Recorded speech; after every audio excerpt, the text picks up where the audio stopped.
Assalamu alaikum everyone, I am Zainab Noor. Welcome to my YouTube channel Way to Quran. Now, Tajweed lesson number 10 is Swad और scene.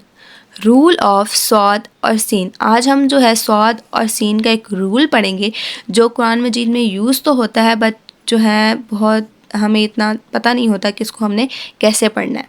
तो I think मेरे लिहाज से ये बहुत important topic है और बहुत डिफ़िकल्ट बट बिल्कुल नॉर्मल सा कॉन्सेप्ट है, तो इसको डिस्कस करना इम्पॉर्टेंट था.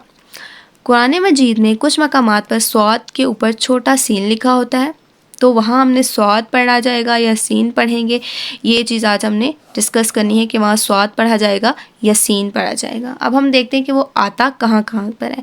कुरान मजीद में 4 मकामात ऐसी हैं जहाँ स्वाद के ऊपर छोटा सा सीन बना हुआ है. सिर्फ 4 दफ़ा ऐसा 4 ऐसी जगहें हैं जहाँ पे कुरान मजीद में जो है स्वाद के ऊपर छोटा सा सीन आया है. तो डिस्कस करते हैं कि वहाँ पे स्वाद पढ़ेंगे या सीन पढ़ेंगे.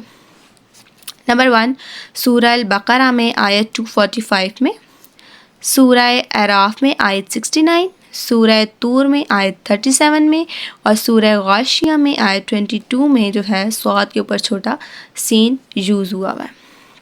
तो सबसे पहले एग्जांपल नंबर 1 देखते हैं सूरह बक़रा की. वल्लाहु यक़बिदु व यबसुतु. तो इसमें क्या पढ़ेंगे?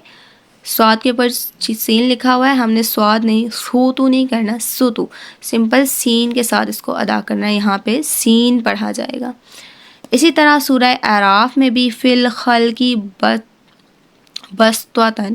बस्ततन यहाँ पे भी सीन पढ़ा जाएगा. तो जो भी ऐसी जगह होगी जहाँ पे स्वाद के ऊपर छोटा सीन लिखा है तो हमने वहाँ पे सीन को अदा करना है, वहाँ पे हमने सीन को अदा करना है. आज के लेक्चर में हमने देखा कि स्वाद और सीन का क्या रूल होता है. वहाँ पे हमने जहाँ पे स्वाद के ऊपर छोटा सा सीन लिखा होता है हमेशा हमने सीन को पढ़ना है, स्वाद को नहीं पढ़ा जाएगा, सीन को ही पढ़ा जाएगा. तो आई होप कि आज की वीडियो आपको समझ में आई होगी. अगर आपका कोई क्वेश्चन है तो आप कमेंट में मुझसे पूछ सकते हैं. Thanks for watching.